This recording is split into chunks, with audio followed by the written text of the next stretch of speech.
이제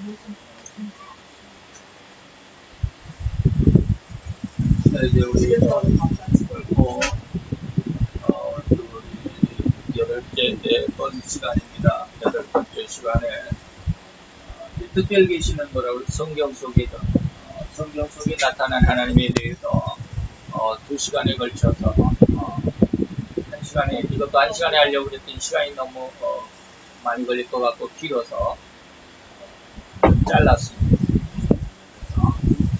여러분들 이제 일부러 특별 계시 성경 속에서 하나님은 어떻게 나타나셨나? 물론 교리적인 것이기 때문에 우리가 내가 알고 있는 성경에서 알고 있는 하나님에 대해서 왜 안 나와요? 뭐 그럴 수도 있어요. 그래서 이거는 교리적인 것이기 때문에 어떤 우리 신앙생활 속에서 어떤 주축 대들보가 될 수 있는 것들을 배우는 그런 교리이기 때문에 전반적인 것이 아니다라고 하는 것을 좀 이해를 해주시고 저거 그걸 좀 이해를 해주시면 되겠습니다. 그래서 이제 지난 시간과 똑같습니다. 그 본문은 우리 다 같이 요한일서 5장 20절 다 같이 한 목소리로 같이 공독해 봅니다. 또 아는 것은 하나님의 아들이 이르러 우리에게 지각을 주사 우리로 참된 자를 알게 하신 것과 또한 우리가 참된 자 곧 그의 아들 예수 그리스도 안에 있는 것이니 그는 참 하나님이시요 영생이시라라고 이 말씀 속에서 우리가 지난 시간까지 우리에게 하나님께서 지각을 주셨다라고 하는 것이죠. 하나님을 알 수 있는 은혜, 하나님을 알 수 있는 생각과 하나님을 알 수 있는 지혜를 주셨다라고 하는 것이죠. 그런 내용에 대해서 특별히 오늘은 이제 성경 안 속에서 생각을 해볼 수 있기를 바랍니다. 자, 하나님에 대해서 정의하기라는 것은 정의한다는 것은 굉장히 불가능하죠. 하나님이 도대체 어떤 분이야? 한마디로 어떻게 정의가 불가능할 정도로 인간으로서는 하나님을 정의할 수가 없지만 하나님의 존재에 대해서는 일반적인 서술은 가능합니다. 일반적으로 존재에 대해서는 하나님 자신에 대해서 우리가 어떻게 하나님을 설명할 수는 없지만 한마디로 어떻게 딱 이렇다 저렇다 규정할 수는 없지만 하나님의 존재에 대해서는 성경에 나타난 바로 일반적인 어떤 그런 기준들을 가지고 이 시간 생각을 해보고자 한다는 것인데 다시 말하면 이게 교리이기 때문에 굉장히 말이 어렵고 그냥 말로는 해놨지만 이것을 일반적인 어떤 신앙 안에서 이해하고 그것을 배운다라고 하는 이해한다라고 하는 것이 굉장히 어렵습니다. 자, 이게 무슨 말이냐면 한번 봅시다. 하나님을 무한한 완전성을 지니신 순수한 영이다 라고 말하는 것이다 라고 이렇게 말을 했는데 무한한 완전성 말이긴 한데 그 말을 무한한 완전성이라고 하는 것을 쉽게 이야기는 하는데 이게 도대체 무한한 완전성이 뭐야? 완전한 것이 뭐야? 완전한 것이라는 것을 이해를 하는데 거기에다가 또 무한하다. 무한한 완전성이라는 게 뭐야? 유한한 완전성도 있나? 이럴 정도로 말을 굉장히 이해하기 어려울 정도로 저도 잘 이해가 안 되는 그런 말들이 많더라고요. 교리 공부를 하다 보면. 그래서 이것은 이제 조금 이따 말씀을 드리기로 하고요. 이러한 서술의 방법은 다음과 같은 요소들을 내포하고 있습니다. 무한한 완전성을 지니신 순수한 영이신 하나님. 이 말에 대해서 우리가 이 말 하나님을 이렇게 정의를 했는데 하나님의 존재에 대해서 이렇게 정의를 했는데 그 말은 무슨 뜻이 들어있냐 이 말이죠. 첫째 하나님은 순수한 영이시다. 방금 무한한 완전성이 순수한 영이라고 했는데 순수한 영이라는 말이 무슨 뜻이냐. 이 말은 하나님이 본질적으로 영이시다. 영의 완전한 관념에 속하는 모든 특질들이 하나님 안에 있다는 것이다. 교리들을 하다 보면 이런 말들이 굉장히 짜증스럽죠. 뭔 말인지 이해가 잘 안 되니까. 본질적으로 하나님은 영이시다 그러면 우리는 많이 들었기 때문에 그냥 하나님이 영이시다 그러면 그냥 그렇다라고 듣고 지나가겠는데 본질적이란 말이 또 들어있어요. 본질적으로 영이시다. 도대체 자꾸 이런 말들을 듣다 보면 아주 짜증이 납니다. 도대체 뭐 알아들을 수 없는 말이니까. 그리고 그 다음에 영의 완전한 관념 속에 속한다. 이것이 도대체 관념에 속하는 모든 특질들이 하나님 안에 있다. 도대체 뭔 말인지 잘 이해가 안 되죠. 우리나라 국어가 아주 표현이 아주 세계적으로 표현력이 가장 위대한, 가장 아름답고 위대한 그런 언어인데, 그런 언어를 갖고 있다 보니까 이런 아주 그냥 빌빌 꼬아놓은 이런 말들이 참 있는 것 같아요. 그래서 저도 이 말을 듣고 한참 헤맸어요. 도대체 이게 뭔 말이야. 영의 완전한 관념에 속하는 모든 특질들이 하나님 안에 있다. 도대체 뭔 말인지 이해가 잘 안 되더라고요. 그래도 그냥 교리책에 있으니까 교리는 배워야 되니까 여러분들에게 제시를 해드리고 이제 제가 제 나름대로 이제 설명을 좀 덧붙였습니다만, 자, 이것은 무슨 뜻이냐면 인간의 능력이나 상상, 사고나 생각 혹은 마음, 인간이 가질 수 있는 어떠한 사고방식, 어떠한 생각, 어떠한 마음, 그러나도 결코 영을 인지할 수가 없다. 제가 이제 표현하는 겁니다. 이건 이제 위에 있는 거는 교리적인 표현이고, 제가 이렇게 표현을 해석을 해봤습니다. 하나님이 영이시라고 그러는데, 이것은, 이 영이라는 말은 인간의 능력이나 어떤 상상, 생각, 사고, 마음으로라도 결코, 영이라는 것을 인지할 수가 없죠. 그래서, 많은 사람들에게, 쉽게 말하면, 진리를 조금 알고 신앙 속에 있는 사람들에게조차도 영에 대해서 이야기를 하면 굉장히 거부감을 갖습니다. 저도 맨 처음에 영을 알기 전에 제가 영을 알게 된 것이 약 한 3, 4년 됐다고 그랬죠. 13, 4년, 2002년, 2002년도에 그랬으니까 한 16, 7년 됐네요. 벌써 한 17년 정도. 그러면 그 17년, 제가 예수를 믿은 지 30살 때 예수를 믿었으니까 26살 때, 25살 때 예수를 믿었으니까 한 32년 정도 됐는데, 예수를 믿자마자 1년 만에 신학을 하고 그랬기 때문에 신앙의 어떤 쉽게 말하면 훈련의 과정, 쉽게 말하면 유년부가 있다, 중등부가 있다, 고등부가 있다, 대학부가 있다, 이런 어떤 신앙의 훈련들이 전혀 없었어요. 그래서 예수를 믿자마자 1년 지나고 나서 바로 2년째 되는 해 신학을 시작하는 아주 속성과 출신인데, 그러면서 신학교를 이제 바로 신학을 들어가서 신학교 4학년 때 하나님의 진리의 영, 여러분들이 이제 늘 말씀을 드렸지만 하나님의 진리의 영을 받은 것 같았습니다. 그래서 하나님께서 이것이 진리다라고 하신 말씀을 듣고부터 성경이 깨우쳐지기 시작하는데 어마어마한 속도로 성경을 깨우쳤죠. 그래서 신학교 4학년 때로부터 이제 연구원 2학년 때까지, 그러니까 약 한 2년 반 정도의 시간 동안에 어마어마하게 성경을 많이 공부했습니다. 그래서 강해로 1장 1절부터 어떤 성경이 1장 1절부터 마지막 장 마지막 절까지 강해로 약 16권의 성경을 공부하게 됐는데 아주 기가 막히더라고요. 그러다 보니까 이런 어떤 영에 대해서는 배우지를 않았지만 하나님의 진리에 대해서 공부를 하게 되니까 영에 대해서는 굉장히 쉽게 말하면 무지한 상태였죠. 그래서 누군가가 영이라고 하는 것을 이야기를 하면 굉장히 화가 났습니다. 영이 뭐야? 진리를 알면 됐지. 하나님의 말씀, 성경을 알면 됐지. 영이 도대체 뭐야? 영이 어디서 흘러나오고 들어가고 이런 말 하면 굉장히 싫었습니다. 그러다가 이제 2004년도에 말에 완전히 하나님께서 쉽게 시쳇말로 하면 내리치니까 완전히 뭉개졌죠.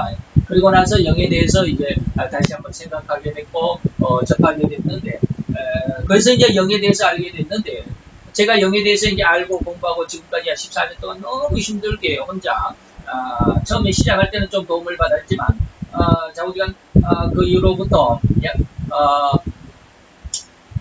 한 1년 정도를 영성 훈련원이라는 데를 다녔지만 그 이후로부터는 제가 로마서를 공부를 하면서 로마서 8장 1절에 대해서 굉장한 은혜를 받고 나서 이제 혼자 영에 대해서 깨우치기를 훈련을 시작을 했는데, 그때로부터 지금 17년 정도 됩니다. 너무 힘든데 누가 알려준 사람도 없고 혼자 하려고 보다 보니까 너무 힘든데, 이제 영이라고 이렇게 제가 조금씩 영에 대해서 알게 되고 알게 된 것들을 다른 사람들에게 이렇게 영에 대해서 이야기를 해주면 거의가 알아듣지를 못하더라고요. 굉장히 거부감을 하고. 그래서 제가 처음에 로마서를 공부했다라고 그랬는데 어느 모임에 가서 그렇게 영에 대해서 이야기하니까 굉장히 영적 그런다고 아주 화를 내더라고요. 근데 제가 말 못했어요. 뭐 성경에 어떤 근거가 없다라고. 그때까지는 잘 몰랐으니까. 나중에 그 성경을 공부하다가 보니까 로마서 8장이 전체가 다 영에 대해서 설명하고 있더라고요. 깜짝 놀랐어요. 그렇게 성경을 많이 읽었는데 그걸 발견하지 못했는데 제가 로마서를 적어도 한 30번은 공부를 했을 겁니다. 로마서 1장 1절부터 마지막 절까지 저희 스승 목사님의 강의를 적어도 한 30번은 들어봤을 겁니다. 근데 그걸 이해를 못했어요. 근데 어느 날 8장을 공부하다 보니까 깜짝 놀라서 이것이 영에 대해서 설명하고 있는데 로마서 8장은 전부 영에 대해서 설명하는 부분입니다. 그래서 이제는 어느 누가 영에 대해서 반박을 하면 로마서 8장에 대해서 이야기를 해주는데 어쨌든지 인간이 어떤 능력이나 상상, 사고, 생각, 어떤 성경을 안다고 할지라도 영이라고 하는 것은 전혀 알 수가 없습니다. 더군다나 안 믿는 사람들 영에 대해서 이야기를 하면 아주 그냥 쌍수를 들고 반대를 하죠.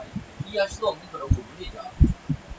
인간은 이미 에덴 동산에서 범죄한 직후부터 하나님께서 선악을 알게 하는 나무의 열매를 먹으면 정령 죽으리라 했던 그 정령 죽으리라 하신 말씀대로 인간의 영은 죽어 있습니다. 육신은 살아있을죠. 그래서 이제 육신이 살아있다, 혼은 살아있을지 모르지만 그 혼의 능력, 혼의 어떤 실력, 그 힘으로 인해서 오늘날 이렇게 세상을 발전시키고 문명을 발전시키고 또 많은 과학적인 어떤 문명의 이기들을 발전시켜가지고 사람들이 굉장히 살기 편안한 이런 모습이 없지 않아 있지만 그건 전부 영의 어떤 능력이 아니라 혼의 능력입니다. 그래서 정령 하나님께서 선악을 알게 하는 나무의 열매를 먹으면 정령 죽으리라 라고 했을 때 인간의 영은 죽었습니다. 그 순간 하나님과 이 영이 죽는다는 것은 뭐야? 하나님과 교제가 단절됐다라고 하는 거예요. 하나님을 알지 못하고 하나님과 대화할 수 있는 그런 일이 완전히 막혀버렸죠. 이것이 영적인 죽음이다. 정령 죽으리라 죽었다라는 겁니다. 그렇기 때문에 죽어있는 존재는 아무리 못으로 찌르고 침으로 찌르고 바늘로 찔러도 아프다라는 흔적을 내지를 못합니다. 죽어있는 시체가 어떻게 바늘로 찌른다 해서 아파 그럴 수 있습니까? 전혀 감각이 없습니다. 그런 것이에요. 영이 죽어있으면 영에 대해서는 아무리 얘기를 해도 전혀 감각이 없습니다. 알 수가 없어요. 알 리가 없어요. 도대체 그냥 하품만 나오고 짜증만 나고 지루하기만 하죠. 영에 대해서 자꾸 모르는 것을 자꾸 이야기하니까. 이것이 바로 순수한 영에 대한 인간의 대응, 어떻게 보면 대응하는 모습이라고 그렇게 말할 수 있죠. 여기에 특질들이라고 하는 것은 여기서 우리가 아까 그랬죠. 하나님은 순수한 영이신데 그 속에 그 특질, 그거 순수한 영 뭐라고 그랬습니까? 기억을 못해. 본질적으로 관념에 속하는 여기 있네. 관념에 속하는 모든 영의 완전한 관념에 속하는 모든 특질이 하나님 안에 있다. 특질이라는 걸 저는 나름대로 이렇게 해석을 했습니다. 영의 특질들이란 무엇인가? 영이라고 하는 영의 존재 자체는 어떠한 특성을 가지고 있느냐면 시공간의 제한을 받지 않습니다. 시간의 제약을 받지 않습니다. 다시 말하면 영은 어제, 오늘, 내일 이런 시간이 없습니다. 그리고 공간의 제약을 받지 않는다. 공간이라고 하는 것은 뭐요? 아무리 우리는 지금 이렇게 한 집의 울타리, 담장으로 쳐가지고 벽으로 치고 해가지고 한 집이라고 하는 공간을 만들고 그 안에서 우리가 생활을 하고 밖으로 나가지 못하죠. 문을 통해서만 나가지 벽을 통과해서 나갈 수는 없습니다. 공간의 제약을 받는다라고 하는 거예요. 지금 내가 오늘 이 시간 이 수원에 있다고 한다면 지금 나는 서울에 있을 수가 없죠. 공간의 제약을 받기 때문에 그렇습니다. 그런데 영은 이런 공간의 제약을 받지 않습니다.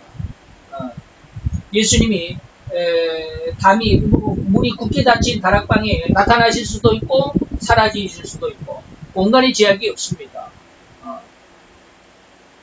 이 공간의 제약을 받지 않는다라고 하는 것은 영은 이러한 어떤 특질인데 공간의 제약을 받지 않는다라고 하는 말씀을 드리다 보면 유다서에서 여러분들이 유다서에도 우리가 배웠지만 그런 말씀이 있습니다. 하나님의 명령을 받은 하나님의 천사가 사단을 큰 사슬로 묶어서 1000년 동안 무적행에 집어넣는다라는 기록이 유다서에 기록이 되어 있죠. 계시록 21장에 기록이 되어 있죠. 유다서에도 기록이 되어 있습니다만 어쨌든 그걸 우리가 해석을 잘 해야 됩니다. 영의 특징을 한번 생각을 해요. 영은 시간과 공간의 제약을 받지 않습니다. 물질적인 어떠한 물질에 대해서 제약을 받지 않는다라는 말이에요. 그런데 계시록 21장이나 유다서에 가보면 하나님께서 그 사단을 큰 쇠사슬에 묶어가지고 1000년 동안 무지갱이에다 집어넣는다. 이건 좀 곤란하죠. 어떻게 영이 시간과 공간의 제약을 받지 않는 영을 쇠사슬로 묶어놓을 수 있느냐라고 하는 것이죠. 이런 어떤 제약들을 우리가 생각을 해보면 그 인간의 어떤 그 인간적인 어떤 생각으로 인해서 하나님의 뜻을 이루려고 하는 일들이 참 어리석은 일인데도 이러한 하나님의 어떤 영적인 어떤 특질들을 이해하지 못하기 때문에 그런 일을 한다라고 하는 거예요. 제가 지금 말씀드리려고 하는 것이 뭐냐면 지금 계속해서 제가 말씀드린 것은 시간과 공간의 제약을 받지 않는다. 영은.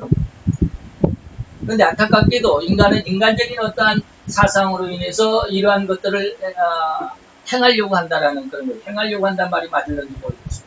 다시 말하면 이게 이제 제가 이 말을 하기 위해서 자꾸 이제 그 문제가 나오기 전에 제목이 나오기 전에 뱅뱅 돌리는데 이게 뭐냐면 안찰이라고 하는 것입니다. 안찰. 여러분들 안찰이라는 말을 혹시 들어보셨을지 모르겠어요. 신앙을 오래 한 사람들은 안찰이라는 말을 안찰기도다, 안수기도가 말고 안찰기도다라고 하는 말씀을 좀 들어봤을 텐데 안찰기도라고 하는 것은 뭐냐면 어떤 사람이 자꾸 신앙적으로 이상한 행동을 하고 조금 정상적인 행동을 하지 않으면 뭐라고 그럽니까? 귀신 들렸다고 그러죠. 귀신 들렸다고 그러면서 어떻게 해요? 막 때리죠. 때리는 것이 아니고 막 쥐어 패는 것이 아니고 이렇게 탁탁탁 이렇게 치는 겁니다. 이렇게 치면서 기도를 하는 것이죠. 근데 이게 좀 심할 수도 있습니다. 그래서 이런 안찰기도를 한다라고 하면서 안찰기도 받은 사람들이 때로는 죽을 수도 있어요. 너무 많이 맞았다. 구타당했다 이 말이죠. 그런 뉴스가 이번에도 또 한 번 올라왔어요. 인터넷 찾아보면 있을 겁니다. 그래서 그 목사가 이거 하나님의 뜻에 의해서 죽었으니까 내가 반드시 성경의 말씀대로 내가 다시 부활시킨다. 그래가지고 그 가족들을 회의를 해서 그 가족들과 함께 일단 죽었으니까 땅에다 묻자. 그럼 내가 다시 살려내겠다. 라고 해가지고 그 가족들과 함께 안매장을 해버렸어요. 6년인가가 얼마인가가 지났더라고요. 그게 들통나갖고 이번에 또 수사가 됐는데 이런 것들은 뭡니까? 제가 지금 뭘 이야기는 안찰입니다. 근데 영은 뭐예요? 시간과 공간의 제약을 받지 않는다. 물질적인 어떠한 것에 제약을 받지 않는다라고 했습니다. 그런데 어떤 사람이 아무리 정상적인 말이나 정상적인 행동을 하지 않는다고 해서 귀신이 들었다고 해서 그 사람을 때리면 귀신이 나가냐 이 말이에요. 귀신은 절대로 인간이 때린다고 해서 귀신이 아파 나보고 그만 때려. 절대로 귀신 그러지 않습니다. 만약에 그 사람이 그렇게 안찰을 받는 사람이 그런 말을 했다 그러면 그건 귀신에게 속는 겁니다. 귀신은 절대 우리가 그냥 때려서 아프게 할 수 있는 존재가 아니에요. 영은 절대로 그러지 않습니다. 왜 이렇게 좀 뭐라 그럴까 잘못됐다라고 말하기가 좀 그런데 자기가 잘못된 그런 어떤 신앙의 행동들을 하는지 모르겠어요. 시간과 공간의 제약을 받지 않습니다. 영은 하나님도 그렇고 귀신도 영입니다. 그렇기 때문에 절대 그런 제약을 받지 않습니다. 근데 좀 조심해야 되죠. 안찰기도 그럴 필요 없어요. 이는 육신을 가진 인간들로 결코 체득할 수가 없는 것이죠. 우리 이 육신을 가진 우리 인간이 시간을 초월한다거나 공간을 초월한다거나 이럴 수는 없어요. 왜? 육신이기 때문에 그래요. 그래서 하나님께서 육신을 갖는 그 삶, 다시 말하면 내가 엄마 뱃속에서부터 잉태되면서부터 그래야 되겠죠. 근데 잉태되면서는 엄마 뱃속에 있으니까 자우지간 놔두고 내가 출생하면서부터 죽는 순간까지 우리가 육신을 가지고 살아갑니다. 육신을 가지고 살아가는 동안에는 영에 대해서 완벽하게 체득할 수가 없어요. 체득한다는 말은 뭐예요? 몸으로 체험할 수 없다 이 말이에요. 영을 체험할 수가 없습니다. 근데 우리가 이 몸을 벗어버리고 내 영이 내 몸을 벗어나는 순간 내 영혼은 뭐야? 영이 되는 거잖아요. 그러니까 영은 완벽하게 그 영의 세계, 영의 특질들을 체험할 수 있습니다. 무슨 말인지 이해할 수 있어야 되는데 너무 저기 하니까 넘어갑시다. 자, 하나님의 순수한 영이라고 하는 사실은 하나님은 어떤 종류의 육체를 가지셨다거나 인간의 눈으로 볼 수 있는 분이라는 그러한 개념을 부인한다. 그런 뜻이 아니다. 이 순수한 영이라는 말은 지금 그랬습니다. 그래서 하나님이 영이시다라고 했을 때는 육체를 가지신 분이 아니죠. 그래서 시간과 공간을 초월할 수 있는, 제한을 받지 않을 수 있는, 더욱이나 인간의 눈에는 보이지도 않는 그런 분이시라는 것을 우리가 좀 기억을 해주시고, 하나님을 만났다, 좀 곤란한 문제죠. 네. 인간은 오로지 육신의 눈만을 가지고 살아가도록 타락하고 말았습니다. 이건 이제 타락하고 육신의 눈만을, 예전에는 에덴 동산에서 범죄하기 이전에는 하나님을 볼 수도 있었습니다. 영이니까 영이 존재가 영이신 하나님을 볼 수도 있었습니다. 그런데 범죄한 그 순간부터 육신에 정령 죽으리라 죽어버렸다. 하나님을 볼 수도 없고 하나님과 교제할 수도 없다. 그래서 영이 죽었기 때문에 육안으로 보이는 것만을 그것을 진실로 믿고 지금까지 6,000년을 살아왔기 때문에 다른 것은 전혀 영적인 것을 전혀 모르잖아요. 그러다고 그렇게 6,000년을 살아왔기 때문에 완전히 여기 굳어져 있습니다. 절대로 육신의 눈 이외의 것을 인정하려 하지 않습니다. 그런 모습 여러분들이 좀 이해할 수 있을 줄로 믿습니다. 왜 그러냐면 영이라는 것은 지적이고 도덕적인 존재이기 때문인데, 다시 말하면 하나님이 영이라는 사실은 그의 인격성을 뜻한다라는 말씀이 있는데, 이게 그냥 이게 제가 오래 누르고 있어가지고 두 개가 이렇게 넘어가서 헷갈렸네요. 자, 이겁니다.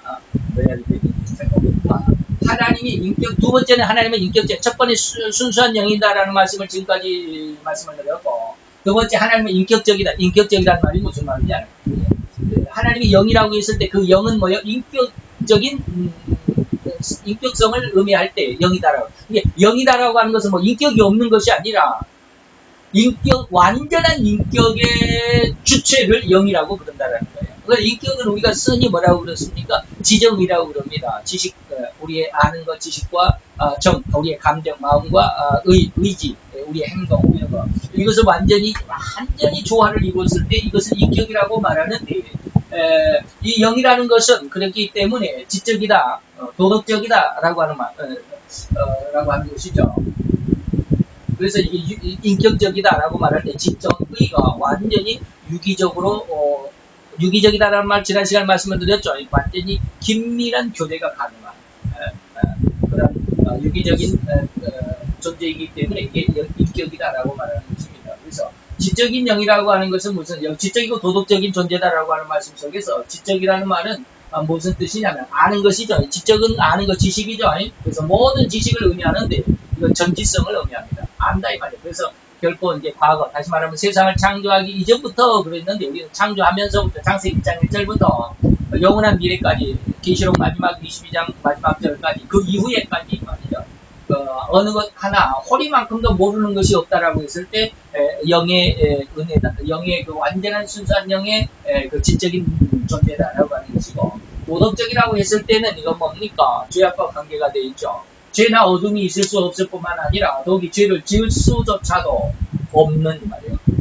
죄가 없기도 하지만 이 영이 도덕적인 존재다. 하나님은 영이신데 도덕적인 존재다라고 했을 때 하나님은 죄나 어둠이 있을 수가 없다. 죄가 없었을 뿐만 아니라 죄를 지을 수조차 없는 그러한 특징을 가지고 있습니다. 이것이 완전한 거룩이고 완전한 청결이라고 말하는데, 그래서 영의 은혜, 제가 늘 이야기하지만 이런 하나님의 영의 은혜를 받아서 영의 사람이 되면 죄나 어둠이 결코 없다라는 말씀을 제가 설교 중에 자주 말씀을 드리고 있습니다. 근데 내가 성령의 세례를 받았다라고 하면서 마음속에 자기 욕심이나 죄악이 있는 사람은 절대로 자기 자신을 지금 잘못 해석하고 있는 거예요. 진리의 영을 받아야만 진리의 영이라 보혜사의 3대 사역 중에 죄에 대한 책망을 받아야만 자기 자신을 들여다볼 수 있고 자기 자신의 죄를 들여다볼 수 있습니다. 그렇지 않고는 자기가 죄인이라는 사실을 전혀 알지 못합니다. 자, 그래서 지금까지 영이란 지적인 존재고 도덕적인 존재라는 말씀을 드렸고요. 우리가 하나님을 인격적인 존재라고 말할 때 하나님이 자신의 생활 과정을 결정할 수 있는 이상적인 존재임을 의미하는 것입니다. 교리적인 말이 이렇게 어렵습니다. 뭐예요? 하나님의 인격적인 존재라고 말할 때 하나님은 자신의 생활 과정을 결정할 수 있는 이상적인 존재다. 말을 너무 비비고 안 하죠. 도대체 제가 이 말 때문에 완전히 스트레스를 좀 받았어요. 몇 시간 동안 이게 도대체 뭔 말이야? 그래서 이렇게 제가 해석을 했습니다. 하나님이 자신의 생활 과정을 결정하실 때는 결코 죄로나 자칫해서 은근한 자기 유익을 위해서 계획을 변개하거나 자기에게만 이롭게 하려는 어떤 의도가 결코 있을 수가 없다. 자기만을 위한 어떠한 그 결정이나 생각은 할 수가 없다 이 말이죠.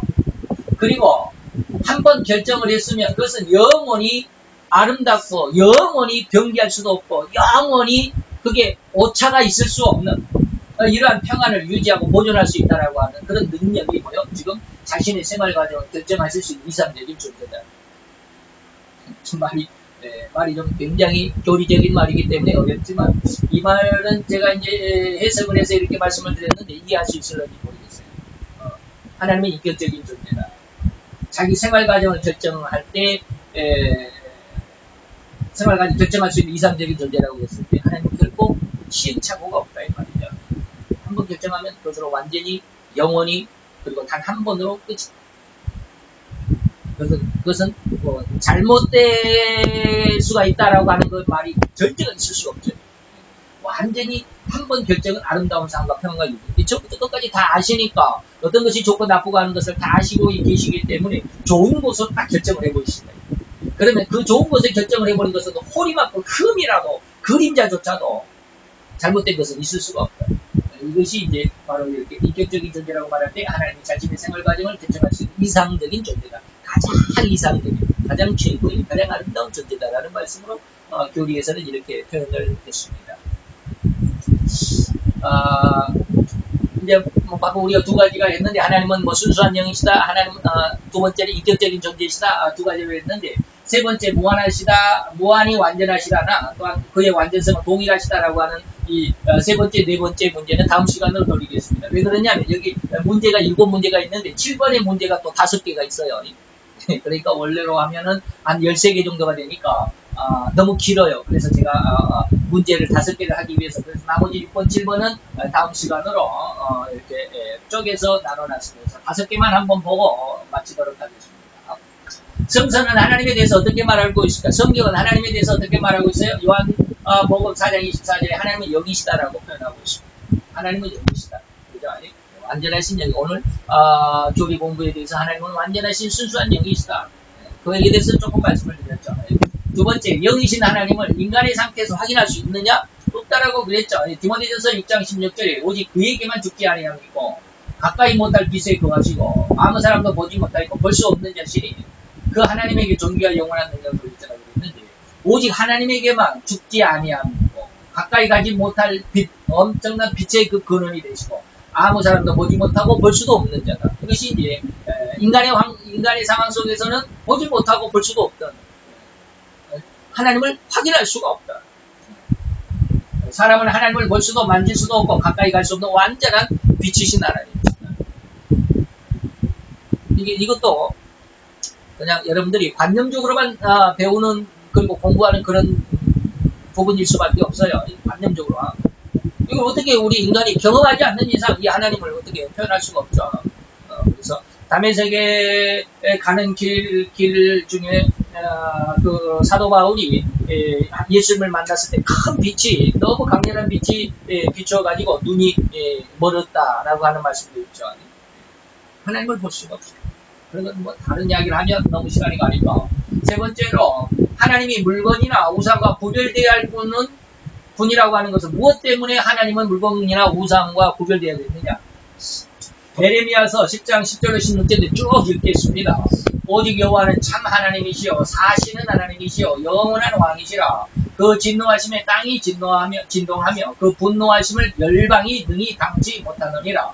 너희는 이같이 그들에게 이르기를 천지를 짓지 아니한 신들은 우상들이죠. 천지를 창조하지 아니한 신들은 땅 위에서 이 하늘 안에서 뭐하리라? 망하리라. 여호와께서 그 권능으로 땅을 지으셨고 그 지혜로 세계를 세우셨고 그 명철로 하늘들을 펴셨으며 사람마다 우준하고 무식하도다. 금장색은 뭐요? 우상을 만드는 사람들, 우상을 만드는 사람들, 요즘으로 말하면 세공업자들입니다. 금세공업자, 반지 만드는 사람들일 수도 있지만 그 조각상을 만드는 사람들이에요. 금장색마다 자기의 조각한 신상으로 인하여 수치를 당할 뿐이고 이는 그 부어 만든 우상은 거짓 것이고 그 속에 생기가 없기 때문이죠. 그것들은 헛것이고 우상들은 헛것이고 망령되이 만든 것이기 때문에 인간을 속이기 위한 그런 만든 것이기 때문에 징벌하실 때에 그들은 멸망을 당할 것이다. 야곱의 분깃은 이같지 아니하신다. 이 우상에게 하나님이 진노하실 때 그 멸망을 받는 그런 것과 같지 않다. 야곱의 분깃은 뭐예요? 성도들입니다. 성도들이 받을 상급이라고 말하죠. 분깃은 뭐예요? 그의 축복인데 성도들에게 받을 분깃, 그 축복은 이러한 우상에게 내리는 그러한 진노와 징벌, 책망이 아니라 그는 만물의 조성자요. 이스라엘은 뭐예요? 이스라엘 오늘날 성도들이죠. 성도들 그 산업, 하나님의 산업에 집하라. 그 이름은 만물의 여호와시니라 라고 했습니다. 우상과 구별되어야 하는 이유가 뭐예요? 여호와는 만물을 지으신 창조자이시기 때문에 우상은 거짓이고 생기가 없기 때문에 우상 앞에 우리가 나가지 않는 것이다. 하나님의 분기세계는 하나님의 축복을 주신다라는 말씀 15절 16절에 있었죠. 네 번째입니다. 예수님은 자신과 하나님이 동일 본질이심을 전제하시면서 제자들에게 나를 본 자는 아버지를 봤다라고 그랬죠.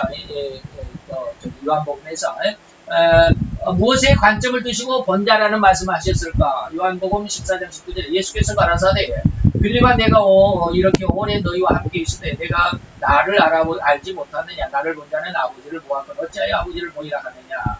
나를 본 자는 아버지를 보았다. 그 다음에 이제 9절이었는데 6절로 올라가 보면 예수께서 가라사대 내가 곧 길이요 진리요 생명이니 나로 말미암지 않고는 아버지께로 올 자가 없다. 자, 이 말은 무슨 말씀이냐면 하나님과 예수님과 동일이다. 자, 아버지의 모습과 지금 예수님은 내가 길이고 진리요 생명이다. 아버지도 길이요 진리요 생명이다라는 말입니다. 다시 말하면 시편 31편 5절에 내가 나의 영을 주의 손에 의탁하나이다. 진리의 하나님 여호와여 나를 구속하셨나이다. 여호와 하나님을 진리라고 그러잖아요. 예수님도 방금 뭐라고 요한복음 14장 6절에 나는 진리다. 길이요 진리다. 생명이라고 그랬잖아요. 하나님이 내가 진리다라고 그랬는데 예수님도 내가 진리다. 다시 말하면 본질적으로 같다라는 뜻입니다. 민수기서 37장 16절에도 여호와 모든 육체 생명의 하나님이시오. 원컨대 한 사람이 예중세. 여호와는 뭐야? 모든 육체의 생명이다. 예수님도 뭐라고 나는 길이요 진리요 무엇이다? 생명이다. 요한복음 14장 6절에 방금 말씀. 이 하나님이 선포하신 말씀을 예수님이 똑같이 선포하시면서 나도 이렇다라고 말하면 바로 하나님과 예수님은 동일 본질이다라는 것을 명확하게 증명하는 것이다. 이걸 모르면 안 되죠. 그래서 하나님은 진리이신데 시편 32편 5절에 또 생명이신데 민수기서 27장 8절 16절인데 예수님도 자신이 또 길이고 그 진리고 그 생명이라고 선언하셨죠. 동일 본질이다. 하나님과 예수님과 여호와 하나님과 예수님과 본질적으로 한 하나님이다 이 말이에요. 한 하나님이다. 근데 이거를 이해하지 못하면 예수님은 하나님이 아니다라고 이렇게 여호와 증인들처럼 그런 말을 해버리죠. 곤란하죠. 마지막 5번째입니다. 하나님에게 부족한 것이 있을 수 있을까요? 여기서 35장 5절로 7절까지 우리가 잠시 한번 봅시다. 너는 하늘을 우러러보라. 내 위에 높은 공창을 바라보라. 내가 범죄한들. 자, 이 말을 한번 생각을 해보세요. 6절에 아주 여러분들이 가슴 깊이 있고 기억해 놔야 할 말입니다. 오늘 지금 공부하는 그런 내용이 아니더라도 이 요절 자체만으로라도 여러분들이 기억해 놔야 할 그런 요절입니다. 뭐냐면 내가 범죄한들 하나님께 무슨 영향이 있겠느냐. 이 말이 무슨 말일까요? 내가 아무리 하나님을 거역하고 반대하고 이 세상을 하나님의 뜻대로 이루어지지 않게 하기 위해서 그냥 막 하나님의 뜻을 반대하기 위해서 예수 믿는 자들을 죽이고 여기에 보니까 인터넷에 어저께 신옥 아침에 말씀드렸던 신옥 목사님 이렇게 하다가 인터넷에 보니까 신천지가 신천지인가 어떤 교회 와가지고 그 교회를 완전히 불태워버렸대. 완전히 그냥 교회에 대해서 그렇게 강력하게 그런 이제 나쁜 사람들도 없지 않아 있지만 그렇게 한들 하나님께 무슨 영향이 있겠어요? 우리는 큰 죄를 지었다라고 생각하면 하나님에게는 아무것도 아니야. 이 말은 우리의 죄가 하나님 앞에 기억이 안 된다라는 말은 아닙니다. 오해해서는 안 됩니다. 다시 말하면 제가 뭘 이야기하기 위해서 이런 말씀을 지금 드리느냐면 내가 아무리 하나님 앞에 면목이 없이 하나님 앞에 나갈 수 없는 그런 아주 흉악한 죄이라 할지라도 하나님 앞에 나가라 이 말이에요. 아무리 내가 뭐 당신이라고 말하기보다 아무리 내가 큰 죄를 지어서 하나님 앞에 나갈 수 없는 그런 어떤 면목이 없는 하나님을 볼 수 없는 하나님 앞에 나가기조차도 너무나도 부끄럽고 창피한 그러한 큰 죄를 할지라도 하나님 앞에 나가면 하나님이 받아주신다. 하나님은 결코 네 죄를 다 용서할 수 있는 분이에요. 이거 이해가 됩니까? 나중에 여러분들이 자기 죄에 대해서 철저하게 회개를 하고 자기 죄에서 고통을 당할 때 이 말을 꼭 기억해 주셨으면 좋겠습니다. 내 죄악이 관영한다 하나님께 무슨 관계가 있겠냐? 하나님과는 전혀 상관이 없어. 다시 말하면 할아버지가 자기 손자가 사탕을 갖고 있는데 사탕 한 개가 100원짜리 사탕을 갖고 있던 사탕 한 개에 100만원짜리 사탕을 갖고 있던 할아버지는 전혀 욕심이 없어. 네. 무슨 말인지 이해가 될지 모르겠습니다. 사우디안 그렇습니다. 7장 내가 의로운들 하나님께 무엇을 드리겠으며 그가 네 손에서 무엇을 받겠느냐. 하나님께 부족한 것이 있기 때문에 하나님은 완전하신 하나님이에요. 결코 아무것도 인간에게서 받으실 필요도 없어요. 그래서 예수님도 요한복음 2장의 마지막 절에 가보면 인간에게 결코 의탁하지 아니하셨다. 의탁할 것이 없어요. 인간은 왜요? 너무 조속변이야. 아침과 저녁에 마음이 달라. 금방 이랬다가 금방 저랬다가 마음이 죽을 듯 식은죽이 아니지. 죽을 듯이 그냥 이리저리 변하고 그렇기 때문에 인간을 믿을 수가 없어요. 저 자신도 그러더라고요. 무엇을 하나 그냥 추진하고 싶은데 그냥 가다가 이리저리 넘어지고 쓰러지고 그냥 엎어지고 무릎이 깨지는 것처럼 그냥 그 자리에 앉아서 주저앉아있고 내 영적인 모습이 그래요. 그래서 이런 모습을 우리가 오늘 보면서 다음 시간에 이제 6번, 7번에 보겠지만 이거로 나머지 하나님에 대해서 한번 생각을 해보도록 하겠습니다. 오늘 시간 하나님의 성경에 나온 하나님에 대해서 하나님은 영이시다. 순수하는 것은 너무 복잡하니까 빼고 하나님은 영이시다라는 말씀을 여러분들에게 드렸고요. 인격적이다라고 하셨을 때 그 인격 속에는 도덕적으로 그리고 또 뭘로 그런 윤리적으로도 도덕적으로도 또 법적으로도 이런 것 속에서도 결코 흠이 없는 완전하신 하나님이시다라고 하는 것을 우리가 생각을 해봤습니다. 다음 시간에 이제 입으로 다른 하나님의 다른 어떤 모습을 생각을 해보도록 하겠습니다. 기도합시다.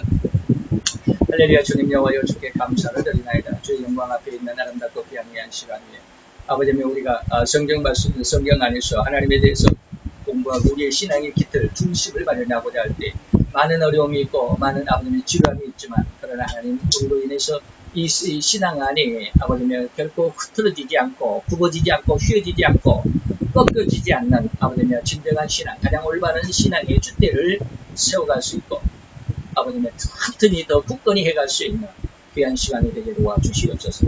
예수 그리스도의 이름으로 감사와 기도드렸사옵나이다.